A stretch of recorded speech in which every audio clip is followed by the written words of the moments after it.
We have always been a species haunted by the ticking of the clock, a biological race against an inevitable finish line that defines the human condition. But in the spring of 2024, a charismatic visionary named Julian Vane promised to stop the pendulum forever. He didn't just sell a supplement or a surgery, he sold the end of aging itself. This is the story of Aevum Labs, a company that turned the primal fear of death into a $90 billion empire built on a foundation of sand, ego, and synthetic lies. By 2025, Silicon Valley had transitioned from solving software bugs to attempting to patch the human genome. The biological zero movement was no longer a fringe theory discussed in dark corners of Reddit. It was the new religion of the elite. Aevum Labs stood at the altar of this movement, claiming they had discovered the Chronos key, a molecular switch that could theoretically reverse cellular senescence. The world watched in awe as billions of dollars poured into a black box of promises that no one fully understood. Julian Vane was the perfect prophet for this immortality cult. With his minimalist wardrobe and an unsettlingly youthful face that defied his 50 years, he commanded stages with the fervor of a revivalist preacher. He spoke of a world where death was a choice and aging was a disease that could be cured with enough capital and compute power. To the venture capitalists of Sand Hill Road, Vane wasn't just a CEO. He was the man who would let them live long enough to spend their infinite fortunes. The centerpiece of the Aevum empire was the Chronos patch. It was marketed as a sophisticated wearable that utilized microneedle technology to deliver a proprietary cocktail of CRISPR-based enzymes directly into the bloodstream. They claimed it could lengthen telomeres in real time, effectively rewinding the user's biological age. It was sleek, it was expensive, and it was status. Wearing the translucent blue patch on your neck became the ultimate signifier that you were part of the new, immortal ruling class. The valuation of Aevum Labs skyrocketed to $90 billion faster than any startup in history. It was a financial fever dream fueled by the desperation of the aging ultra-wealthy. Pension funds, sovereign wealth funds, and even middle-class retail investors scrambled for a piece of the company. Everyone wanted to believe that the ultimate human limitation had finally been hacked. The fear of missing out on the fountain of youth was more powerful than any rational due diligence or scientific skepticism. Behind the scenes, the atmosphere at Aevum's headquarters was less like a biotech firm and more like a high-stakes casino. Internal memos, later leaked, revealed a culture of extreme secrecy and aggressive compartmentalization. Scientists were forbidden from sharing data between departments, and anyone who questioned the efficacy of the Chronos patch was immediately silenced with ironclad non-disclosure agreements. The miracle was being manufactured in a vacuum, shielded from the prying eyes of independent peer review by a wall of legal fire. Vane's genius wasn't in biology. It was in the psychology of desire. He curated a lifestyle brand around Aevum, hosting longevity galas where guests sipped synthetic nutrient wines and discussed their 500-year plans. The aesthetics were meticulously crafted, minimalist, ethereal, and cold. By positioning Aevum as a luxury brand rather than a medical company, Vane bypassed the traditional scrutiny of the FDA, operating in a regulatory gray zone that allowed his $90 billion lie to flourish unchecked for nearly 3 years. The celebrity endorsements were the final catalyst. Hollywood icons and tech moguls began appearing on social media, showing off their rejuvenated skin and claiming they felt the vitality of a 20-year-old. These testimonials were powerful, anecdotal evidence that drowned out the quiet warnings from the broader scientific community. When the world's most famous actors tell you they've found the secret to eternal youth, the public doesn't ask to see the double-blind study. They ask for the pre-order link. But the foundation was already beginning to crumble from within. Dr. Aris Thorne, a senior geneticist at Aevum, was the first to realize that the Chronos key was a fabrication. The enzymes being delivered by the patch weren't reversing aging. They were merely triggering a temporary inflammatory response that caused the skin to swell slightly, creating the illusion of smoothness. It was a $90 billion cosmetic trick masquerading as a revolution in human biology. Thorne knew that if he didn't speak up, the consequences would be catastrophic.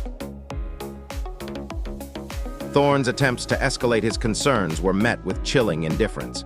He discovered that the data being presented to investors was being systematically sanitized by an AI algorithm designed to filter out negative results. The Lazarus Protocol, as it was known internally, was a sophisticated fraud engine that generated fake longitudinal studies. Every success story the world saw was a calculated hallucination, a digital ghost designed to keep the capital flowing while the real science remained stagnant and failing. As Act 2 begins, we see the first signs of the gray decay. Users of the Chronos patch began reporting strange side effects, a localized necrosis of the skin, and a profound, unexplained fatigue. But the Aevum public relations machine was ready. They branded these symptoms as the purge, a necessary phase where the body ejected old, damaged cells. They encouraged users to double their dosage, effectively accelerating the very damage they promised to cure. The deception was no longer just financial. It was becoming a public health crisis. The internal pressure at Aevum became a pressure cooker. Julian Vane's leadership style shifted from charismatic to tyrannical. He began employing a private security firm, colloquially known as the Reapers, to monitor employees' movements and communications. The dream of immortality had transformed into a paranoid nightmare. Vane knew that the gap between his promises and the reality of his product was widening, and he was willing to burn every bridge and destroy every life necessary to keep the secret for just one more fiscal quarter. The fraud was not just in the product, but in the very core of the company's accounting. Aevum was using a complex web of offshore entities to buy its own products, creating the illusion of massive consumer demand. This round-tripping of capital allowed them to report record-breaking revenues to the SEC. It was a classic Ponzi scheme dressed in the lab coat of biotechnology. Investors were paying for the immortality of their own money, which was being funneled into Vane's private accounts and a fleet of escape jets. Investigative journalists began to circle the empire like sharks sensing blood in the water.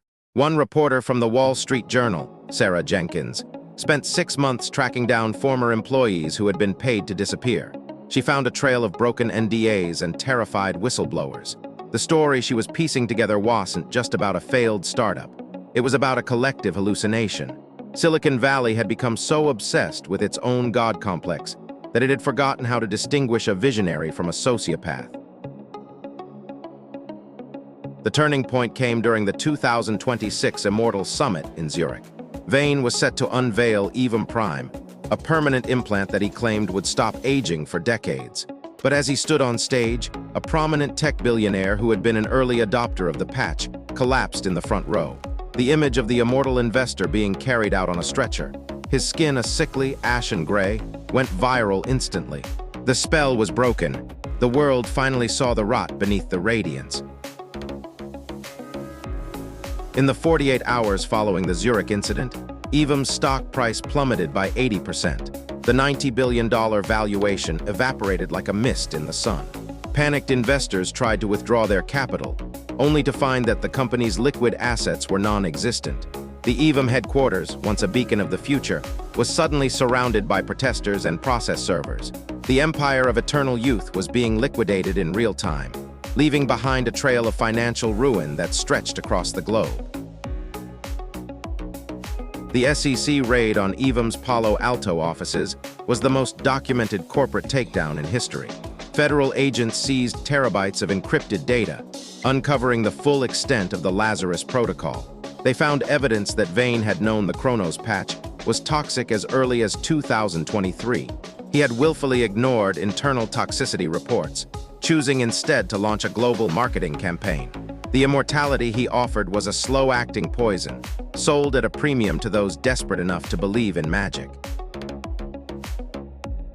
As the legal walls closed in, Julian Vane vanished. His private jet was tracked to a remote island in the South Pacific before disappearing from radar. The man who promised to lead humanity into a new era of biological perfection had become a common fugitive.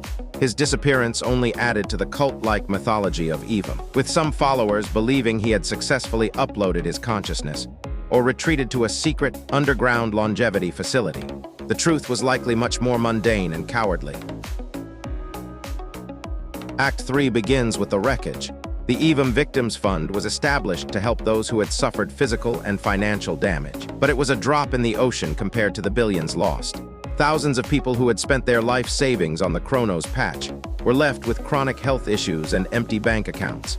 The betrayal was visceral. It wasn't just about the money. It was the realization that their hope for more time had been exploited by a man who saw them only as data points. The trial of Aevum's board of directors revealed the staggering depth of the negligence. Board members testified that they were enchanted by Vane's vision, admitting they never bothered to verify the science themselves. They were blinded by the prospect of the ultimate monopoly, a monopoly on life itself. The testimony painted a picture of a Silicon Valley culture so insulated by wealth and hubris that it had become entirely detached from the ethical and biological realities of existence. In the vacuum left by Aevum's collapse, a new wave of skepticism took hold.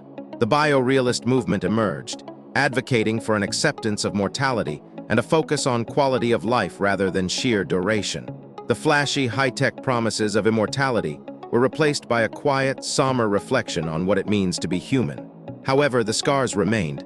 The Aevum fraud had permanently damaged the public's trust in biotechnology, setting back legitimate longevity research by decades. The abandoned Aevum headquarters became a monument to human vanity. Once a temple of the future, it was now a hollow shell, its glass walls covered in graffiti and its high-tech labs stripped of anything of value. It served as a grim reminder that the pursuit of immortality, when divorced from ethics and truth, leads only to destruction. The $90 billion lie was a mirror held up to society, reflecting our deepest fears and our most dangerous desires. Even today, in 2026, the name Aevum is synonymous with the greatest fraud of the century. It is taught in business schools as a cautionary tale of innovation gone wrong. But the hunger that Vane exploited hasn't gone away. The desire to live forever is hardwired into our DNA. As long as there are people with more money than time, there will be another Julian Vane waiting in the wings with a new miracle and a new patch to sell. The philosophical fallout was perhaps the most profound. We were forced to ask, if we could live forever, what would life actually be worth? The scarcity of time is what gives our moments meaning. By trying to cheat death, the Aevum cult had inadvertently stripped life of its value. The $90 billion lie didn't just steal money. It tried to steal the significance of the human experience, replacing the beauty of the finite with the sterile horror of the infinite. As the investigations continued, more disturbing details surfaced about the Aevum Prime implant. It wasn't just a failure. It was designed to be a tool of ultimate control. The implant contained a kill switch that could be remotely activated, ensuring that the immortals would remain loyal to the company forever. Vane wasn't just building a longevity company. He was building a feudal system where life itself was a subscription service that could be canceled at any time. The victims of the Grey Decay eventually found a strange kind of solidarity. They formed communities, sharing their stories and supporting one another through their declining health. Their resilience is the true story that the headlines missed. While the elite were chasing ghosts of eternal youth, these people were finding meaning in their shared struggle and their common mortality. They are the living proof that the human spirit cannot be commodified, even by a $90 billion empire. Julian Vane remains at large, a shadow moving through the unregulated corners of the world. Some say he is in Dubai, others say he is in a bunker in New Zealand. But his legacy is everywhere. Every time we see a new biohacking trend or a miracle anti-aging cream, we see the ghost of Aevum Labs. The cult of immortality didn't die with the company. It just went underground, waiting for the collective memory to fade so it can rise again. The final report on Aevum Labs concluded that the fraud was enabled by a systemic failure of critical thinking. We wanted the lie to be true so badly that we ignored every red flag. We traded our skepticism for a dream of permanence. The $90 billion wasn't just a financial loss. It was a tax on our collective desperation. It is a price we paid for the uncomfortable realization that there are some things money simply cannot buy, no matter how many zeros are in the bank account. As we look toward the future, the lesson of Aevum Labs is clear. The most dangerous lies are the ones we tell ourselves. We are biological beings, defined by our birth and our end. To deny that is to deny our essence. The Empire of Eternal Youth was a monument to that denial. A $90 billion distraction from the work of actually living. The sun sets on the era of Aevum, leaving us back where we started, in the beautiful, tragic, and finite present. In the end, time remains the only undefeated champion. No patch, no enzyme, and no charismatic CEO can change the fundamental rhythm of the universe. The Aevum saga is over, but the human story continues. We live, we age, and eventually we pass the torch. And perhaps, in the acceptance of that cycle, we find a peace that all the billions in Silicon Valley could never provide. This was the $90 billion lie, and this is the truth that remains.